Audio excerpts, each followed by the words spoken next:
नमस्कार दोस्तों, स्वागत है आपके अपने ही चैनल पर। तो आज हम आपको बताने जा रहे हैं कक्षा 10 का हिंदी विशिष्ट का आपको सॉल्यूशन, जो कि आपके रिवीजन टेस्ट चल रहे हैं या अर्धवार्षिक परीक्षा चल रही हैं, तो उसका सॉल्यूशन इस वीडियो में हम आपको बताएंगे। तो दोस्तों, इस चैनल पर आपको जितने भी पेपर हैं आपको सारे सॉल्यूशन मिल जाएंगे आपके एग्जाम से पहले। कुछ सॉल्यूशन तो अपलोड कर दिए गए हैं, प्लेलिस्ट बनी हुई है रिवीजन टेस्ट पेपर 2020, वहाँ पर जाकर आप देख सकते हैं। चैनल पर जाकर प्लेलिस्ट में साथ साथ मैं डिस्क्रिप्शन में लिंक भी दे दूंगा प्लेलिस्ट की, वहाँ से जाकर आप देख सकते हैं। वहाँ पर आपको सभी सब्जेक्ट के सॉल्यूशन मिल जाएंगे, वो भी ऑब्जेक्टिव सहित और क्वेश्चन आंसर सहित। ठीक है, तो जाकर जरूर देखें एक बार। और ठीक है, आज शुरू करते हैं सॉल्यूशन। तो पहला क्वेश्चन है हमारा, प्रश्न क्रमांक 1 है कि सही विकल्प चुनकर लिखिए। तो सही विकल्प पर सूर सागर का सबसे चर्चित प्रसंग है। ऑप्शन है भ्रमर गीत या भ्रमर सार, भ्रमर राग या भ्रमर गीता। तो जो सूरदास जी का जो सबसे चर्चित प्रसंग है वो है हमारा भ्रमर गीत। तो इसका राइट आंसर क्या हो जाएगा? ए, भ्रमर गीत। दूसरा देखते हैं, दूसरा है परंपरा बनाम आधुनिकता। परंपरा बनाम आधुनिकता पाठ के लेखक हैं। ऑप्शन है रामवृक्ष बेनीपुरी, बी है प्रेमचंद, सी है हजारी प्रसाद द्विवेदी या हरिशंकर परसाई। तो जो परंपरा बनाम आधुनिकता के लेखक हैं वो हैं हजारी प्रसाद द्विवेदी। तो इसका राइट आंसर क्या हो जाएगा? 7, हजारी प्रसाद द्विवेदी। तीसरा, नर्मदा का उद्गम स्थल है नासिक, इलाहाबाद या अमरकंटक या उज्जैन। तो जो नर्मदा का उद्गम है वो है हमारा अमरकंटक से। इसका राइट आंसर भी सा हो जाएगा क्या? अमरकंटक। चलिए आगे बढ़ते हैं। नेक्स्ट है हमारा चौथा है देव की पुत्र में समास है।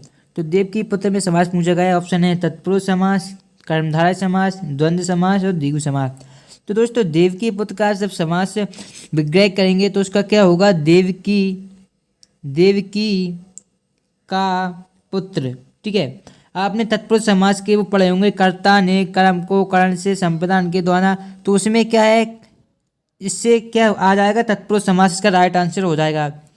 कर्मधारय समास नहीं होगा। द्वंद्व समास में क्या दोनों पद प्रधान होते हैं, और द्विगु समास में क्या एक पद संख्यावाची होता है। जहाँ तक ठीक है मुझे याद आ रहा है, एक पद संख्यावाची होता है, तो इसमें ना संख्यावाची है ना दोनों पद प्रधान है। और कर्मधारय समास में आई थिंक अव्यय लिया जाता है। तो जो क्या हो जाएगा, देव की पुत्र में हमारा समास हो जाएगा कौन सा? तत्पुरुष समास का राइट आंसर हो जाएगा। नेक्स्ट है हमारा अद्भुत रस का स्थायी भाव है। रति है, विस्मय है, उत्साह है या निर्वेद है। तो अद्भुत रस का स्थायी भाव हमारा होता है विस्मय, या आश्चर्य भी बोल सकते हैं। अद्भुत रस का विस्मय होता है स्थायी भाव। ठीक है, और साथ ही साथ रति किसका होता है? रति होता है हमारे श्रृंगार रस का, उत्साह होता है वीर रस का, और शांत रस का हमारा क्या होता है? निर्वेद स्थायी भाव। तो आपको सारे पता होने चाहिए, बाद में काम आएंगे, क्योंकि एग्जाम में तो ये काम आने ही वाले हैं। आपके जो बोर्ड एग्जाम होंगे उसमें तो ये प्रश्न सारे काम आने वाले हैं। चलिए दोस्तों आगे बढ़ लेते हैं। प्रश्न क्रमांक 2 आ चुका है, रिक्त स्थानों की पूर्ति कीजिए। पहला है चतुर चितेरे कूर पंक्ति कवि खालिस्तान द्वारा लिखित है, सूरदास या बिहारी। तो यह बिहारी द्वारा लिखित एक पंक्ति है जो कि चतुर चितेरे कूर पंक्ति है। ठीक है, दूसरा आधुनिकता खालिस्तान का विरोध करती है। तो आधुनिकता है वो क्या? संप्रदाय का विरोध करती है। ठीक है, नेक्स्ट है सुश्रुत संहिता में षड्यंत्रों की संख्या खालिस्तान बताई गई है, 101 या 501। तो वह 101 बताई गई है। नेक्स्ट है अर्थ के आधार पर वाक्य के भेद होते हैं 8 या 3। तो अर्थ के आधार पर वाक्य के भेद होते हैं 8, कितने? 8 होते हैं। जबकि रचना के आधार पर पूछे हमसे रचना के आधार पर, तो रचना के आधार पर जो भेद होते हैं वो होते हैं 3। तो आपको याद रखना, कंफ्यूज नहीं होना है। रचना पूछे तो 8, अर्थ और अर्थ के आधार पर पूछे तो नहीं, सॉरी, रचना के आधार पर पूछे तो 3 हो गए, और अर्थ के आधार पर पूछे तो 8 हो गए। हमसे पूछा गया था अर्थ के आधार पर, तो अर्थ के आधार पर आपने बोल दिया 8 होते हैं। ठीक है दोस्तों, नेक्स्ट है हमारा जिसके प्रति स्थायी व उत्पन्न हो वह कहलाता है आलम्बन या उद्दीपन। तो दोस्तों काफ़ी सारे स्टूडेंट इसका क्या उद्दीपन कर देते हैं, और काफ़ी सारे स्टूडेंट इसी क्वेश्चन में गलती करते हैं। उन्हें पता नहीं होता कि जिसके प्रति स्थायी व उत्पन्न होता है वह आलम्बन होता है उद्दीपन। काफ़ी सारे स्टूडेंट आलम्बन कर देते हैं और ज़्यादातर स्टूडेंट उद्दीपन कर देते हैं। दोस्तों इसका जो राइट आंसर है आलम्बन होता है। ठीक है, जिसके प्रति स्थायी व उत्पन्न यानी कि जिसके प्रति बोल रहा है तो इसका क्या आलम्बन होगा। ठीक है, चलिए आगे बढ़ते हैं। आगे है निम्नलिखित प्रश्नों के उत्तर एक वाक्य में दीजिए। तो हमें उत्तर एक वाक्य में देने हैं। ठीक है, साधु से क्या नहीं पूछनी चाहिए या पूछना चाहिए? तो साधु से हमें क्या जाति नहीं पूछनी चाहिए, ठीक है, जो कि बहुत बार आ चुका है बोर्ड एग्जाम में, बहुत ही सिंपल है। नेक्स्ट है, पंजाब केसरी के नाम से कौन प्रसिद्ध है? तो यह भी बहुत ही सिंपल है, आपके सोशल साइंस में भी है, क्लास 10th में, पंजाब केसरी के नाम से लाला लाला लाजपत राय, ठीक है, लाला लाजपत राय प्रसिद्ध है। नेक्स्ट है हमारा, शल्य चिकित्सा के प्रवर्तक कौन है? तो यह शल्य चिकित्सा के प्रवर्तक हैं सुश्रुत, ठीक है, शल्य चिकित्सा के प्रवर्तक हैं सुश्रुत। नेक्स्ट है हमारा, उपासना करने वाला क्या कहलाता है? तो उपासना करने वाला कहलाता है उपासक, इसका आंसर हो जाएगा उपासक।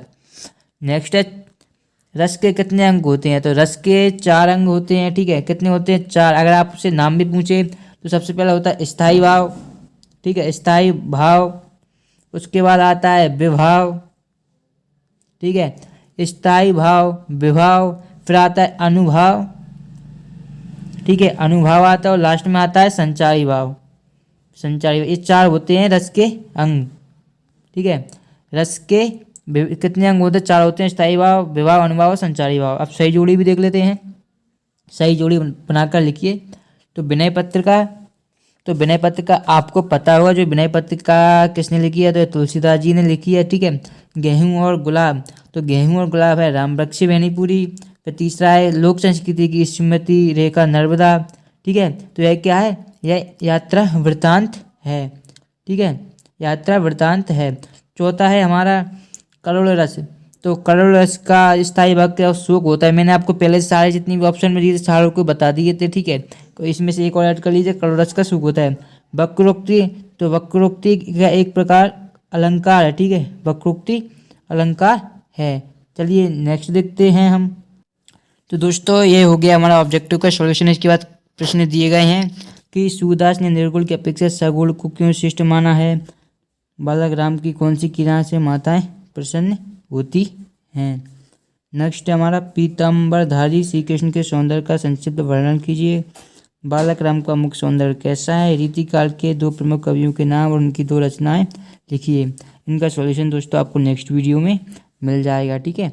फिर है हमारा नेक्स्ट क्वेश्चन है, भारतीय अंत्ययोगिनी काव्य की प्रमुख विशेषता लिखिए। दोस्तों ये चैनल पर अपलोड है सॉल्यूशन इसका। समय स्तर में वेत्तात वाक्य कृष्ण ने किससे कहा? भाषा की प्राप्ति किस प्रकार होती है? गद्य की प्रमुख विधाएं कौन कौन सी है? उपन्यास और कहानी में 2 अंतर लिखने हैं। फिर है माई की बगिया का वर्णन अपने शब्दों में कीजिए। शिशु संहिता का संक्षिप्त परिचय लिखिए। निम्नलिखित वाक्यों को निर्देशानुसार प्रवृत्त कीजिए। मोहन राजगढ़ में रहता है, मीरा सुंदर है, ठीक है। उसके बाद द्वंद्व समाज के उदाहरण दीजिए। वक्रोक्ति अलंकार के उदाहरण में परिभाषा लिखिए। रस की परिभाषा एवं उनके प्रकार लिखिए। फिर नर्मदा और स्वर्ण संबंधित लोक कथा लिखिए। भारतीय चिकित्सा विज्ञान का स्वरयोग किसे कहा जाता है और क्यों?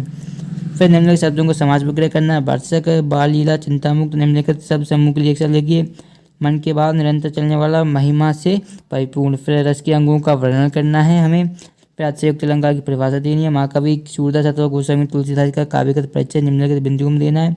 जो रचनाएं भावपक्ष, कलापक्ष और साहित्य में स्थान। फिर हजारी प्रसाद द्विवेदी और रामबख्शी बेनीपुरी, कन्हैया लाल में का साहित्यिक परिचय है निम्नलिखित बिंदुओं में दीजिए। सॉरी यहाँ पर क्या 3 दिए गए हैं? हजारी प्रसाद द्विवेदी, रामबख्शी बेनीपुरी और कन्हैया लाल। तो यहाँ पर रामबख्शी बेनीपुरा नहीं है, तो शायद ये गलत होगा। अगर आप लिख देंगे तो इसे मत लिखिएगा, कन्हैया लाल लिख दीजिए, हजारी प्रसाद द्विवेदी। परिचय निम्नलिखित बिंदु दीजिए। 2 रचनाएं, भाषा शैली, ठीक है, अब देख लेते हैं। और साहित्य में स्थान पर भी देना है, ठीक है।